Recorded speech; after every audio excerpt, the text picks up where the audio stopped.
Monumental. Ouais. On va se parler des vraies choses. Les billets du Canadien. Ouais. On vit un truc... Là, je veux... Tu veux-tu y aller, là, toi, je veux pas vendredi? Non, on a acheté 2 paires de billets, Mme Dutrisac puis moi. On s'est mélangés. OK? Là, on a... Donc, ça fait 4. Oui, mais pas assez ensemble. Là. 2 paires, 2 fois 2, 4. Bravo, Isabelle. Non, mais je veux vous montrer que je maîtrise Un mes... grille-pain pour Mme Perron. je maîtrise mes maths fortes, là. Fait qu'on a payé les 2 billets. On a décidé de se payer ça. OK?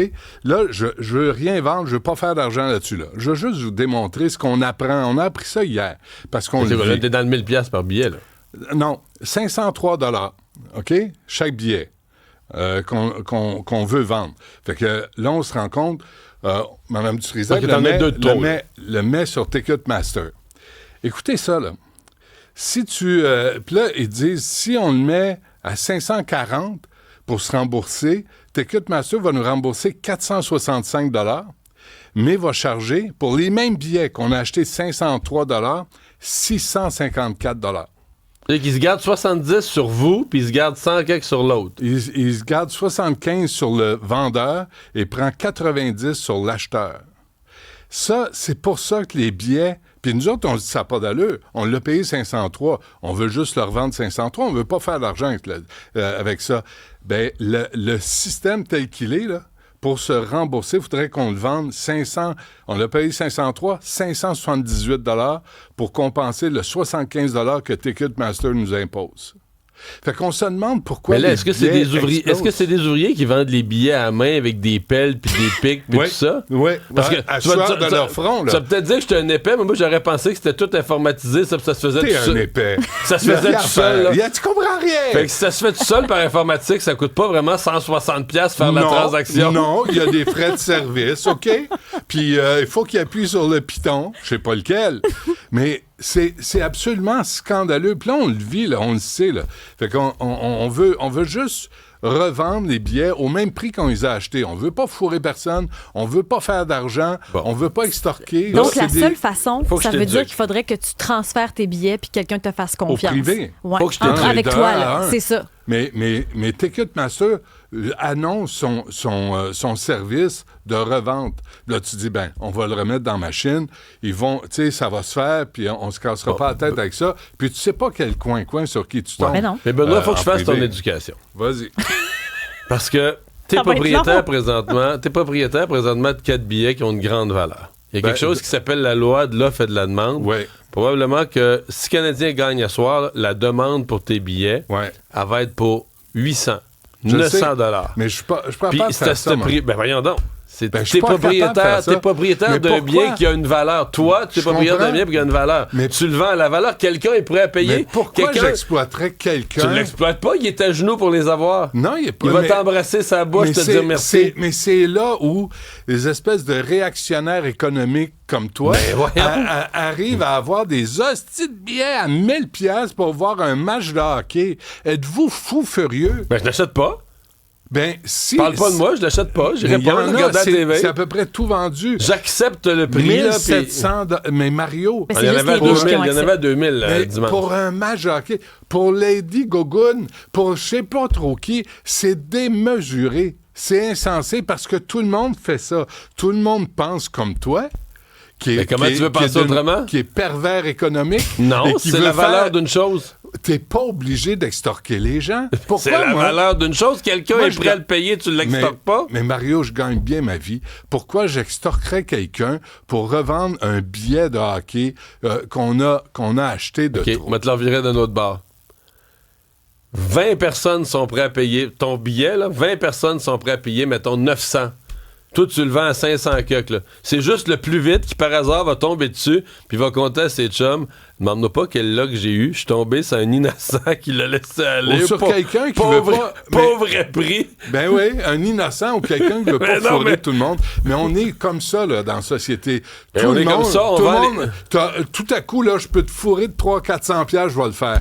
Voyons, ça finit plus. Benoît, ça si tu vends une auto de seconde main, si tu l'as bien entretenu, t'es en bon état, puis que tout le monde est prêt à payer 12 000 pour ton véhicule, tu vas-tu te dire, moi, j'ai regardé dans Redbook, elle vaut 10, moi, je laisse à 10. Non, si ça m'appartient, là, si c'est quelque chose qui m'appartient, quelque chose que j'ai acheté ou j'ai créé, c'est une affaire. Mais là, t'achètes un billet de hockey. Oui, il est à toi. Je comprends. Mais déjà, il y a une enflure qui fait que après les autres, les prochaines générations pensent aux maisons. C'est exactement la même perversité pour les maisons. T'achètes, il y a des générations qui ont acheté des maisons à même pas 100 000 piastres, qui les vendent 800 000 aujourd'hui. Et laisse-moi finir. Et là, t'as des jeunes qui essayent de s'acheter une maison, puis ils n'y arrivent pas. Je veux dire, c'est insensé. Ça n'a plus d'allure. Alors voilà. Je continue dans l'éducation. Pourquoi les maisons et les billets... Pourquoi les maisons et les billets de hockey valent cher? C'est à cause d'un concept en économie qui s'appelle la rareté. Non, même pas. La rareté. Ben oui, mais t'as peu. Dans le cas d'un match de hockey, la rareté est automatique. Tu as un nombre limité de places dans l'amphithéâtre. Donc, tu as créé la rareté. Dans le cas des maisons, là où tu amènes un point intéressant, c'est que la rareté est créée par l'inefficacité des villes à sortir des permis, les exagérations des coûts de construction. Fait que ça, tu pourrais la combattre, la rareté, puis construire plus de maisons. Mais tu peux pas, alors qu'au Centre Bell, tu peux pas combattre la rareté. Mais Mario, tu peux pas applaudir Ticketmaster qui, assis sur son cul, charge 150 $ de plus parce que moi, je veux prendre mes billets puis les revendre à quelqu'un. Benoît, va profiter du match de hockey. Sur Ticketmaster, je suis 1000% avec toi. Ça n'a pas d'allure. C'est un scandale, je suis d'accord. Et ça, c'est écœurant. Et billets.ca, c'est pareil. Et tous les revendeurs, c'est pareil. Ouais. C'est scandaleux. Mais là, puis moi, je veux pas embarquer là-dedans. Je le sais que je suis un niaiseux. Je le sais que je pourrais être plus riche, j'ai envie. J'ai dit non à bien des affaires. Là, il y a David qui t'offre 750 pour tes billets. Mais c'est qui? C'est Yannick. Je pense que tout le monde va se rallier à Yannick. Qu'est-ce qu'il dit? On va voir ce qu'il propose. Ils sont payés, les billets? Ils sont payés. Tu gagnes bien ta vie, t'as pas besoin de cet argent-là. C'est ça. Il dit, fais-le tirer ton émission. Je peux pas. J'ai pas le droit de faire ça. Faut qu'il déclare à la régie de la oui, c'est vrai, la régie de les courses. Mais oui. Fait que Yannick, je suis désolé, mais je peux pas. Yannick, je veux pas utiliser les zones à des fins personnelles. Tu fais pas ça. C'est contre notre code de déontologie. Tu fais pas ça. Mais de voir Ticketmaster, de toujours de faire une ponction, puis un billet qui devait coûter 200 $ à l'origine est rendu 650 parce que Ticketmaster est un vampire à chaque fois qu'il y a quelqu'un qui revend un billet. Puis c'est aussi how much is enough. Ce billet-là, Ticketmaster prend 20 $ sur le billet. Il y en a 20 000 dans le Centre Bell, 21 000. Non, mais là, le modèle d'affaires de Ticketmaster, t'as pas à nous convaincre, là, c'est épouvantable. Mais c'est indécent. T'as pensé quoi de cette librairie qui est maintenant menacée pour avoir accueilli Éric Duhem? Éric Duhem qui a écrit un livre, ma foi, assez sobre, assez dense en contenu aussi, où il fait toute l'historique de l'autonomie du Québec, un livre sur l'autonomisme. Question quiz. Oui. La vingtaine de coins-coins, là, qui veulent boycotter la librairie, une librairie familiale. Non, mais il y a des profs qui veulent boycotter pour l'achat des livres pour le groupe. Donc, c'est des revenus importants, là. Ont-ils lu le livre d'Éric Duhem? Poser la question, c'est y répondre. Avant de faire un caca nerveux, puis mener une campagne de salissage, de boycottage, tous les antifas, toute l'extrême gauche là, sont partis là-dessus.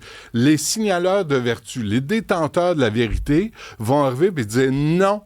Moi, je te permets pas. Je t'impose pas de la censure, mais je te permets pas d'écouter telle émission, de lire tel livre, d'écouter tel balado. Non, j'ai décidé que non. Dans mon petit corps de défenseur de la liberté ultime, je te dis non et je vais me masquer, je vais me mettre en gang, je vais t'intimider. J'ai reçu Alexandre Cormier-Denis. Pense-en ce que tu veux. J'en pense ce que je veux. Pas d'accord avec bien des choses qu'il dit. Mais d'avoir un groupe autour de lui, puis ils nous ont écrit, là, les antifas. Ah, ben c'est pas vrai, on a le droit de censurer quelqu'un avec qui on n'est pas d'accord, qui dit, selon nous, des propos haineux. Ben, sais-tu quoi? T'aurais dû censurer l'autre qui est allé prier Allah pour qu'on tue... non, ça, c'est correct. Pas. Ça va. Non, t'as pas eu bon critère. Les antifascistes sont devenus les nouveaux petits fascistes. Et là, ils veulent nous imposer leur dictat, veulent nous imposer leur politique personnelle et collective et sociale. Puis dire, Éric Duhem, j'ai pas lu le livre, mais je vous interdis de le lire. Hey!